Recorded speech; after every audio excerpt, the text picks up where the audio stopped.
Le Rav Arush nous éclaire sur le sujet de comment se servir de ces tourments, de ces épreuves, comme d'un levier pour attirer le bonheur dans sa vie. Et il nous dit, lorsque l'homme aborde ainsi toutes les épreuves de la vie, qu'il croit que tout ce qui lui arrive vient d'Hachem pour son bien et afin de s'approcher de lui, il peut alors prier convenablement, car il possède la joie.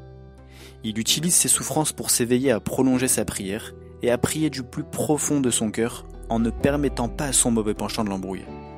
Car en réalité, lorsque l'homme ne souffre généralement d'aucun manque et ne fait face à aucune épreuve, il somnole toute sa vie durant et rien ne peut l'éveiller pour l'inciter à commencer un travail sérieux de repentir, d'examen de conscience, de prière prolongée. C'est seulement lorsqu'un certain problème l'aiguillonne qu'il est alors forcé de travailler sur lui-même. Voilà la finalité des souffrances et des défauts de l'homme, l'éveiller à la prière.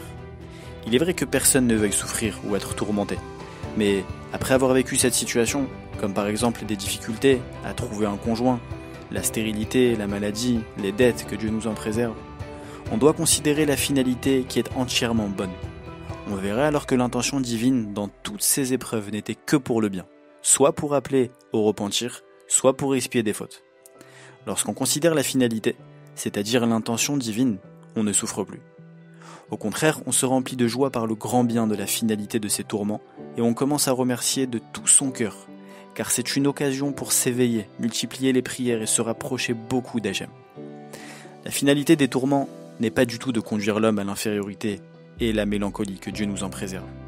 Mais tout ce qu'Hachem fait, il le fait pour le bien. Voilà le bien des tourments. Lorsque l'homme s'éveille à prolonger ses prières, à plus se repentir, à faire tchouva, alors il s'approche davantage d'Hachem et c'est le plus grand bonheur qui peut nous arriver dans nos vies.